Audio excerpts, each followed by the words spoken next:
Yos, kita kembali lagi ke saga One Piece. Kabar bagaimana Monkey D. Garp berhasil ditangkap melalui mode keroyokan kapten kapal Kuroige itu. Kini Garp memang serasa seperti monster yang dikerangkeng khusus nih dengan rantai khusus pula. Marshal D. Teach Kuroige sekarang benar-benar akan memainkan perannya untuk memanfaatkan Garp dengan tujuan tertentu kan. Nah, chapter 1126 ini benar-benar memberikan gambaran menarik tuh. Setelah versi resminya rilis, kita juga benar-benar bisa melihat aksi Yasop yang menggila di sini cuy. Nah, seperti yang kita tahu, setelah keadaan dunia baru ini mengalami kondisi kacau balau, kita akhirnya diperlihatkan para orang-orang Kurohige yang sedang mengawasi pergerakan para kelompok dari Revolutionary Army. Lalu bagaimana sebenarnya jalan kejadian di chapter ini nanti? Apakah Luffy dan para kru sendiri dengan para raksasa itu tak mengalami masalah untuk menuju ke Pulau Elbaf itu? Nah, kita berikan reka adegan detailnya. Let's go, kita mulai.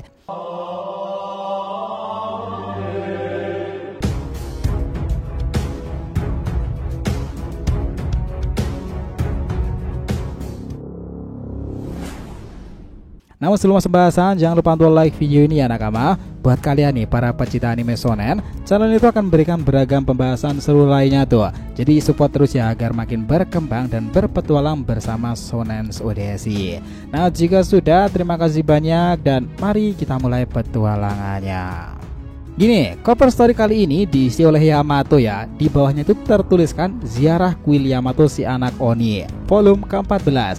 Mendengarkan kabar menghilangnya para gadis kuri di warung soba itu, judul chapter ini adalah ganjaran. Adegan dilanjutkan. Kita diperlihatkan percakapan para raksasa dan juga kubu Mugiwara ya. Setelah berpisah dengan kalian di Water 7, kami pun segera pergi ke Little Garden karena ingin melihat para bos meski hanya sebentar saja. Luffy menjawab, begitu ya, pasti kalian penasaran ya, soalnya sudah 100 tahun kalian tidak bertemu kan? Coba pikir, memangnya orang sekuat mereka berdua bakalan ada yang mati kalau hanya saling adu jotos itu? Ya benar juga, padahal duelnya tuh baru akan berakhir jika salah satunya itu mati kan? Pada akhirnya mereka pun menghentikan kami berdua. Setelah itu kami memutuskan untuk kembali ke Elbaf untuk mengambil senjata itu. Lalu setibanya di sana ternyata mereka sedang adu jotos dengan tangan kosong lagi. Hah? Kok bisa begitu? Tanya salah seorang anggota di sana nih. Soalnya senjata kami tuh malah dirusak. Dan itulah yang mereka katakan dalam percakapan yang saling sahut menyaut itu. Nami sendiri tuh melanjutkan lagi. Mengambil senjata? Apa kalian masih berniat melanjutkan duel tersebut? Mereka itu menjawab Dori dan Brogy tersebut. Tentu saja kami akan melakukannya. Sungguh bodoh. Nah, di sini Usopp itu berteriak, "Hei Nami, apakah kau tidak belajar apapun saat kita berada di Little Garden itu?" Itu benar, katakanlah padanya Usopp. Minuman ini keras juga ya. Itu adalah absinthe, jenis minuman beralkohol yang juga disebutkan sebagai peri hijau. Aku pernah sampai berhalusinasi karena meminumnya. Nah, sebaiknya kalian berhati-hati pula di sana ya. Percakapan itu memanglah sahut menyaut lagi ya. Sementara itu, Nico Robin itu tersenyum tuh melihat Luffy yang melompat membawa daging besar itu. Brook memainkan gitar di sana dan yang lainnya tuh berpesta pora. Zoro, Franky, Chopper meminum jamu terbaik di kapal itu. Bonnie itu berkata kurang lebih seperti ini. Akhirnya aku bisa melakukan perjalanan bersama ayah ya. Dia tertawa begitu kegirangan nih. Senangnya bisa melihat garis cakrawala bersama-sama kan. Nah, di lautan luas itu kapal raksasa bersama dengan kapal Thousand Sunny yang kelihatan mungil sekali itu sedang berlayar tuh. Di sini tepatnya di dunia baru ya, panel sudah berganti lagi. Lebih dari 1 bulan sebelumnya setelah terjadi sebuah insiden itu di Pulau Garter yang terletaknya di dunia baru, di pulau yang merupakan bagian dari wilayah kekuasaan Yonko sang si rambut merah tersebut. Bajak laut yang disebut sebagai Bartolomeo sang kanibal telah membakar bendera kelompok bajak laut rambut merah yang telah dikibarkan di tengah kota dan mencoreng wajah sang kaisar dunia baru sendiri. Tiba-tiba Bartolomeo sudah remuk dihajar tuh. Dia mengatakan seperti ini, "Kalau kejadian itu kubiarkan begitu saja, maka nilai kepercayaan yang terkandung dalam bendera yang telah kupinjam ke berbagai pulau dan bajak laut yang lain akan hilang. Perbuatanmu itu bisa membuat teman-temanku berada dalam bahaya loh." Ya benar sekali, mereka pada menjawab seperti itu para kru Akagami itu. Barto melanjutkan, "Aku sungguh minta maaf. Hal seperti itu sama sekali tidak terpikir olehku. Aku benar-benar telah melakukan perbuatan yang sangat bodoh ya." Mereka semuanya ketakutan karena sang sendiri terlihat serius ya dengan raut wajah marah besarnya itu. Hongo kemudian menghampirinya dan berkata, "Botol ini berisikan racun yang sangatlah mematikan. Berikan ini kepada Luffy si topi jerami dan buatlah dia minumnya. Kau punya waktu sebulan untuk melakukannya." Barto dengan wajah remuk itu kaget. racun itu akan membuat orang meminumnya mati dengan rasa sakit yang luar biasa, diiringi dengan darah yang menyembur keluar dari seluruh tubuhnya itu. Bosmu harusnya bertanggung jawab atas perbuatan yang telah kau lakukan. Para anak buah dari Barto kemudian itu berkata nih, yang benar saja, kenapa senior Luffy dan para rekan-rekannya harus tiba-tiba cap Barto itu menggigitnya tuh, lalu meminumnya seorang diri. Wah bos, hentikan, kau akan bisa mati loh. Cairan Boto itu sudah diminumnya sampai habis. Nanti kau akan mati setelah darah menyembur keluar dari seluruh tubuhmu. Nah di sini kita melihat Yasang dan Ben Beckman melihat itu aja terheran-heran. Barto lalu berteriak, aku sendirilah yang meminta senior Luffy untuk bertukar cawan dan berikan benderanya pada kami. Oleh karena itu jangan libatkan senior Luffy dalam hal ini. Tolong jangan usik dia lagi. Aku tidak ingin dia menggunakan waktunya hanya sedikit pun untuk orang sepertiku. Kejadian seperti ini bukanlah hal baru kan? Peristiwa seorang penjahat kecil yang sepertiku tewas terbunuh akibat menentang para Yonko itu sudah sering terjadi dimanapun. Barto kemudian menangis dan Sang melihatnya. Raut wajah sangar itu memudar teman-teman. Sebenarnya aku ingin melihat sosok senior Luffy saat dia telah berhasil menjadi raja bajak laut. Tapi bodohnya aku ini. Karena itulah aku jadi melakukan perbuatan yang bodoh. Setelah ini ku percayakan sisanya pada kalian semuanya, para rekanku. Para bawahan Bartolomeo pada menangis itu ketika dia mengatakan selamat tinggal para rekanku sekalian. Tiba-tiba Barto kaget, ternyata anggota Sang pada pergi dan dia selamat tuh. Setelah itu mereka langsung lari kabur bersama kapal mereka. Wah, mereka membiarkan kita pergi. Ayo buruan cepat, kita pergi sejauh mungkin dari sini. Kalau benda tadi bukan racun, berarti sejak awal memang mereka tidak benar membunuh senior Luffy kan? Karena seorang Yonko tadinya kukira dia adalah orang yang menyeramkan. Di luar dugaan ternyata dia cukup lunak juga ya orangnya. Shin lalu memperlihatkan Ben Beckman yang bertanya, hei bos, kenapa kau malah tersenyum sendiri seperti itu? Sudah pasti karena aku senang kan? Ternyata ada orang yang peduli pada Luffy sampai seperti itu.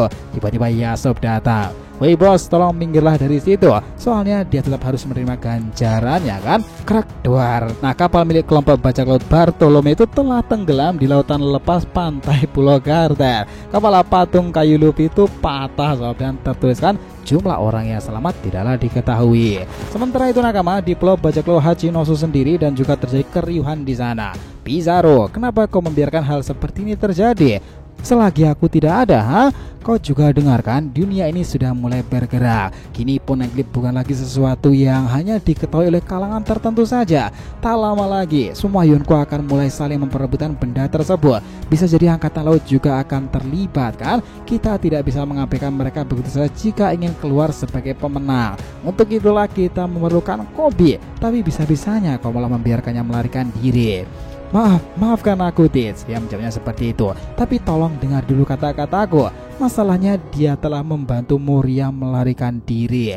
Mereka semuanya riuh dan di luar tuh nampak tengah ramai sekarang. Apa katamu? Moria juga telah melarikan diri.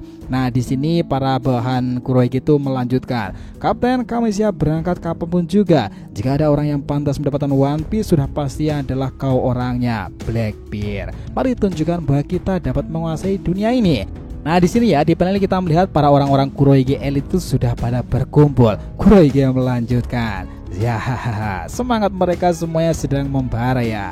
Kita harus memanfaatkan hal ini. Lalu Kuzan, coba katakanlah sekali lagi, Kobe memang melarikan diri kan? Tapi dia menjawab, ya kami berhasil menangkap Gap. Mereka semuanya tertawa tuh. Itu sungguhlah luar biasa. Bukankah begitu Tits? Sekarang kita punya Sandra yang lebih bernilai harganya. Disinilah Kuzan itu melanjutkan lagi. Ya, namun lebih tepatnya sebenarnya aku bermaksud untuk membunuhnya, tapi ternyata dia masihlah hidup. Kurohige di sini itu melanjutkan sebagai Kaisar Yonko ya. Kau sungguh berjasa Kuzan. Lagi pula siapa lagi yang bisa mengalahkannya selain dirimu? Dia menjawab, tidak, kami pun baru bisa mengalahkannya setelah mengeroyok dirinya. Jesus Barges itu melanjutkan, sepertinya angin sedang berpihak pada kita kan? Dia Kurohige merespon. Selain itu kita bahkan juga telah mendapatkan si Nona bermata 3 ini loh. Hei, segera sambungan aku dengan Laffy. Nah di sini di scene lain langsung berpindah ke kantor pusat itu ya, di perusahaan milik angkatan laut. Nah di sana dia menghubungkan ke Laffy. Halo kapten, dia merespon. Bagaimana kondisi situasi terkait pasukan revolusioner? mereka sama sekali tidak main-main dalam menyerang persediaan logistik. Bondola yang berada di Red Port itu terus-menerus mengalami kerusakan, terutama yang mengangkut bahan makanan itu. Bondola tersebut sama sekali tak bisa dioperasikan. Bukan hanya memutus pengiriman bahan makanan dari setiap negara sekalipun, Angkatan Laut berhasil memperoleh suplai bahan makanan, maka bondola tersebut akan mengangkutnya pasti akan menjatuhkan juga dan mereka akan rusak. Seandainya sampai ada bangsa Glacial Dragon yang mati kelaparan akibat hal ini, maka itu akan jadi peristiwa pertama dalam sejarah loh. Ini sungguhlah menarik. Nah, di sini Kurohige memang tertawa ya. Jangan terlalu keasikan menikmatinya, Labite. Kau masih harus melakukan persiapan untuk kita kan? Dia lalu melanjutkan. Yah, aku paham. Di sini ya, sementara itu kita melihat di Pulau Hachinosu lagi, Pulau Bajak Laut. Kami sudah tiba, Pizarro. Oh, Katrina Devon, angkat kami cepat. Dia merespon. Dasar, kalau cuma mau berlabuh tidak usah merepotkanku segala kan? Aku ini sedang terluka tahu. Mereka lalu diangkat, Karibo ketakutan di sana. Devon berkata, dia ini berisik sekali ya. Nah, di sini tuh sepertinya Pizarro menambahkan ya, kalian membawa orang yang kalian ceritakan itu ya. Van Auger tuh menjawabnya, ya itu benar. Nah, setelah sini tuh panel langsung kembali lagi di laut itu ya teman-teman. 2 hari telah berlalu semenjak kelompok bajak laut topi jerami meninggalkan Egghead itu. Namun sekalipun mereka telah berlayar bersama kapal Great Eric itu milik kelompok bajak laut raksasa, terjadi sesuatu hal yang membuat mereka itu khawatir. Ini gawat, saat kami terbangun setelah tertidur akibat mabuk itu, tahu-tahu Thousand Sunny menghilang. Masih belum tiba di Elbaf hingga sekarang ini ya. Kami pun juga tak bisa menemukan dimanapun itu. Kita harus menemukannya. Kita tak akan kembali ke Elbaf sebelum menemukannya. Robin kemudian memikirkan dan berkata, apa mungkin Thousand Sunny sudah hancur dan habis dimakan oleh para ikan raksasa itu? Frankie menjawab, jangan berasumsi seperti itu Robin. Kalau melihat ukuran ikan di sekitar sini, aku jadi tidak bisa menyangkalnya itu, tahu? Mereka pada berkata, di mana kau sebenarnya Luffy? Tiba-tiba suara itu berkata, Nami, cepat bangun Nami. Nah, di sini Nami terbangun dan dia membuka mata itu lalu merespon, aduh, sepertinya aku kebanyakan minum di sini ya. Tempat apakah ini? Apakah petualangan baru akan dimulai? Nah, ceritanya selesai sampai di situ ya nakama. Nah, itu langsung chapter yang salah menggelora ke depannya nanti. Sepakat? Jadi terima kasih banyak ya telah mengikuti cerita ini sampai akhir. Jika kalian punya pendapat langsung aja komentar di bawah nih dan kita akan usahakan respon, oke? Sampai jumpa di video selanjutnya teman-teman, dan petualangan anime shonen kita lanjutkan lagi next time.